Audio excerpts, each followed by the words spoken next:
Welcome students, Tom Harmer here, your accounting professor, and this is a demonstration of calculating the market price or present value of bonds.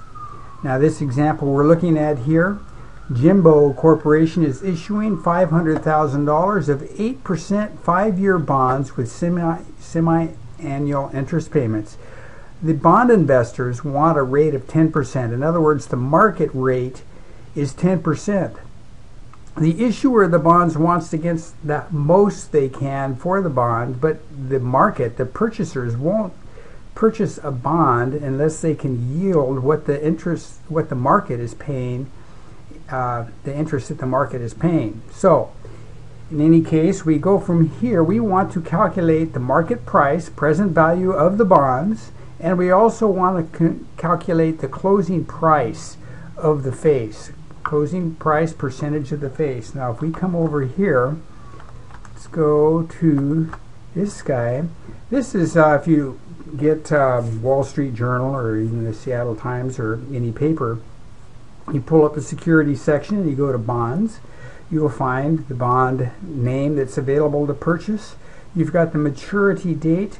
You've got the closing price. This is the closing, the percentage of the face of the bond that it's selling at. That's the yield. That's your estimated volume. So we want to calculate this number, plus we also want to calculate the dollar amount that we should be receiving when we sell those bonds. Okay, so let's move on here to now. So here's the question: in determining the market value of bonds, it's a function of three factors that determine its present value. We've got the dollar amounts to be received and the length of time until the payments are received, and the what the market rate of interest is. So we come here, the dollar amounts to be received, the length of time until the payment amounts are received, and what the market rate of interest is. Now of course the bonds have their bond rate. So knowing the bond rate and the market rate, those two rates are going to help us calculate what the present value of the bond is. So, what is present value? Well, present value is how much you would invest today to receive a certain amount in the future. So in this exercise here, if we were what would we invest today if we were earning 10% rate of interest and we were going to receive that in one period, or say 1 year? So if it was a 10% rate of interest, how much would we invest today? Well, we divide the future amount by 1 plus the interest rate. So if we're receiving $1,000 a year from now, we divide that by 1.10, and that gives us $909.09. That is the present value of that $1,000 that's going to be received a year from now at 10%. So we can create tables based on the unit of 1, and so we can multiply the present value of 1 times any dollar amount that's going to be received down a year from now, and get how much we should invest today for that to earn that dollar amount at that particular interest rate. So we got the present value, whatever it is, times 1 plus the interest rate equals the future amount. So we have the present value, okay, here it is, 1 plus 10% equals 1,000. The present value, so we take that 1 plus 10% and we bring it to the other side of the equation, basic algebra. And so we're going to divide 1,000 by 1.1. And so the present value now equals 1,000 divided by 1 plus the interest rate. Present value equals 909.09. So let's go look at how that fits into a present value table. So there is the 9.90909 that we just calculated by using that formula for payment received, one payment received at 10% one period from now, okay, which would be 1 year. or whatever the interest per period is, okay? So that's how we calculated for one period right now. So this is what that looks like graphically. This is what we invest today, 909.09. 1 year from now at 10% interest, we're going to receive a $1,000 payment. So the present value of that $1,000 is 909.09. Okay? Now what if we're not going to receive that $1,000 for 2 years? Well, that means what we invest today is going to be less because it's got a longer period of time to earn interest. And this is compound interest, by the way. So let's look at that. So here's 2 years. So to calculate the present value for 2 years, we divide 1,000 by 1.1 for 1 plus 10%, and we divide it again by 1.1. So the present value gets less and less the more years out that payment's going to be received. So now, if you divide that out, that equals 826.45. So we come down here to our present value table, and you can see that the next line down, which is for the second period, is 0.82645, which is 1 divided by 1.1 divided by 1.1, and etc. for 3 periods, for 4 periods, for 5 periods, etc. So the next question is, what is the present value of a stream of payments? Because remember, bonds are paying interest payments every 6 months. So what is the present value of a stream of payments over a period of years?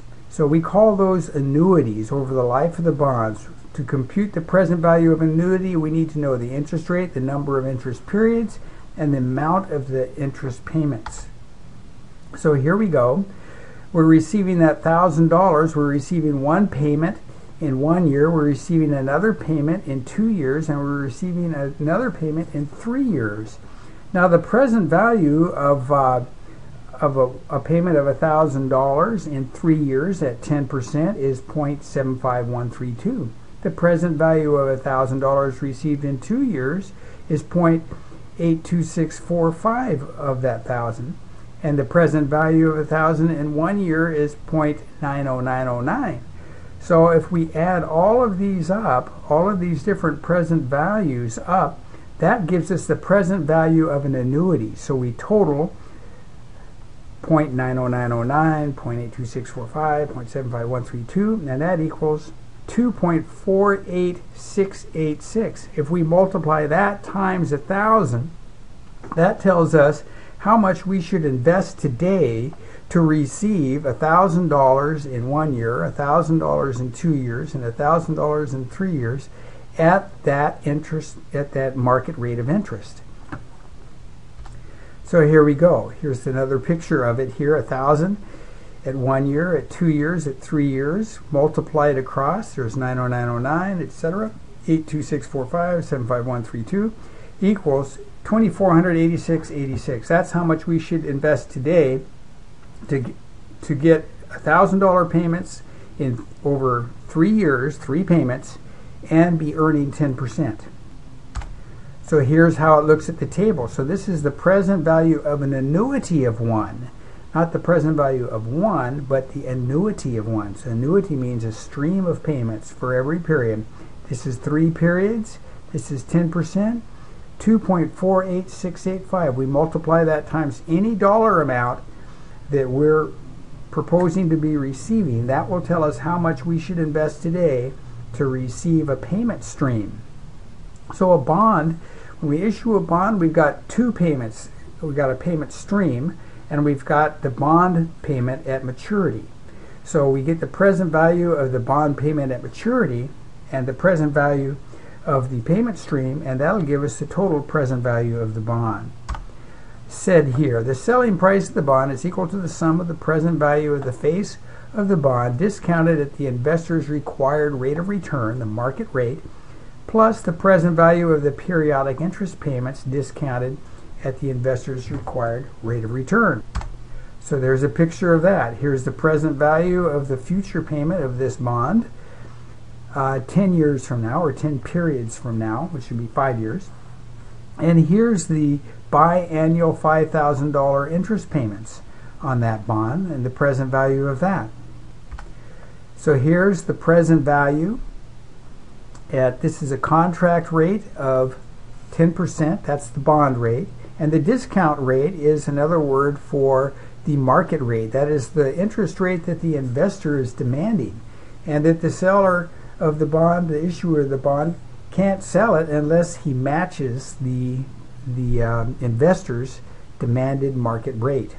Okay, 100,000 due in 10 periods at 5%. That is 100,000 times 0.61391 equals the present value of that bond payment is $61,391. Now we're receiving $5,000 every 6 months for 10 periods. So there we go to our present value table, and we've got 5,000 times 7.721373, 38,609, and the present value of the bonds is 100,000. So this is where the contract rate and the market rate are the same. No premiums, no discounts. Now what happens if the market rate of interest is greater than the contract rate on the bonds? Let's take a look at that. So you have here the bond rate is 10%, the market demands 12%. So if you're an investor, you're demanding 12%. You're not going to pay face value for a bond that's only paying 10%. So what you do is they discount the bond. They sell the bond at a lower price to get you to invest. So that's the present value of the bonds has to be less. So if we've got it demanding a 12% rate, that 12% rate, that's what we're going to the annuity, the present value tables for, to calculate what we would invest today to earn 12%. Okay, to get $100,000 in 10 periods. We go to the present value table. Pardon me. We want 12% rate of return. That's going to be 6% every 6 months. Okay, so we're going to the annuity table to find the present value of $100,000 at 6% for 10 periods. So we come over here. Here's a present value of 1. Here's 6%, half of the market rate, 12%. 10 periods comes to 0.55839. So there you go. We go 100,000 times 0.55839 gives us a present value of that one payment 10 periods from now. Then the present value, we're receiving $5,000 every 6 months for 10 periods. What's the present value of an annuity of 1? So we come over here. Present value of an annuity of 1 at 6%. There's 10 periods, 6%, 7.36009. So there's your 7.36009 times your $5,000 gives you the present value of that payment stream. So the present value of the bonds is $92,639. So we're having to discount this bond. The difference between the $100,000 and the $92,639 is the bond discount. The opposite of that happens if the contract rate on the bond is greater than the interest rate that the market is paying. If the market is demanding 8% and the bond is at 10%, then we can sell this bond for more than the face. So in that case, we take $100,000 times the present value of 1 at 4%. 4% being half of the market rate that we're demanding. Okay, there's 4%, there's 10 periods, 0.67556. Okay, 100,000 times 0.67556 equals the present value of that payment 10 periods from now. What's the present value of this $5,000 every 6 months that we're receiving when you take an 8% rate of return rate or 4% per payment? We go down here to our 4%, 10 periods, 8.11090, 5,000 times 8.11090. There you go. So there is the present value of the payment stream plus the present value of the maturity payment equals sale at a premium, $108,011. Let's take a quick look at the bond amortization schedule that we'd set up for this when it was sold at a discount. Okay, so we sold it at a discount where the market rate of interest was demanding 12%, but our bonds were only paying 10%. So we discounted it to $92,639. So here's our bond amortization schedule. Issue date. There's your discount that was given. There's the carrying value of the bond, which is the face minus the discount, $92,639. Our first payment, we pay $5,000 in cash, but we're amortizing this discount over 10 periods. So we divide 10 into 7,361. That gives us $736 that we're amortizing that payment. That is like additional interest we've paid because we sold it at a discount. We sold it at less than we have to pay it back.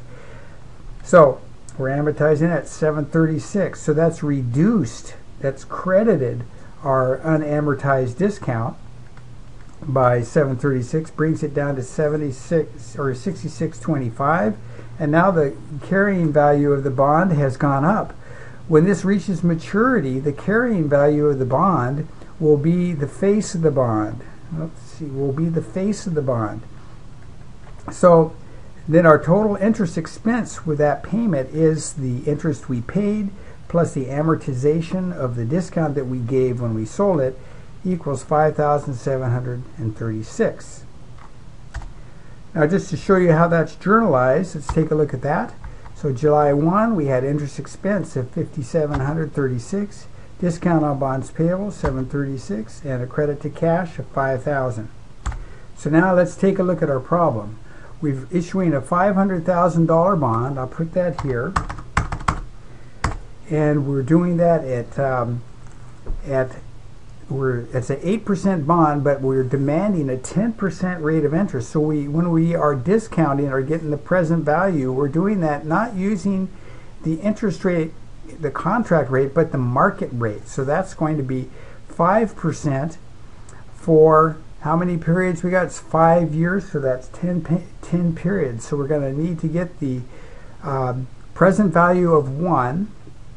And we're going to come down here to the present value of 1 for 5% for 10 periods. So there's 10.61391. So I got 0.61391. Okay, now if I multiply, oops, I guess I need to increase. There we go. So I've got that fixed. So I'm going to go equals times, that's 3,306. I'll just go equal here and just take that right over there. Boom. So the present value of that future payment of $500,000 at 10% divided by 2 for 2 payments per year is $306,955. Now this is paying 8%, the contract rate times the face of the bond, or $40,000 per year, divided by 2 is $20,000. It's paying once every 6 months, so we want the present value of that payment stream over the next 10 payment periods. So we come down here, we've got now the 8% calculated the payment, but we're still discounting it at 4% because it's an 8% rate of return divided by 2. And it's for 10 periods, so that's 8.11090. So that's 8.11090. Okay, let's make sure I got that right. Yeah, got that right. Okay, so it's equals that times, okay. So the present value of that payment stream of $20,000 every 6 months is $162,000. Carry that right over there, 162,218. So now I'll add those two up, equals, plus. So that is the present value, the market price of those bonds when we sell them, discounted, is $469,173, And what is the price? What is that closing price of percentage of the face? That's going to equals 469,173 divided by 500,000. Didn't like something. So we divide 469,173 by 500,000. That gives us a percent of the face of 0.938. So there we've calculated the present value of those bonds at the market rate of interest of 10%, where the bonds are paying 8%. So we had to discount it, and there's the new close. There's the closing price that we would have issued in that stock exchange quote. So let's journalize that. On January 1, 2012, we issued the bonds. We received cash. Cash of how much? That's the present value, so that's the, I'll just use that equal sign there, come right over, grab that, 469,173. Then we have, let's see, we know we have a bonds payable, credited that. We know we owe 500,000, that's what we pay at maturity. So what is the difference? Is going to be a debit amount here. That's going to be equals the 500,000 minus the amount we issued it at. So we have a discount on bonds payable.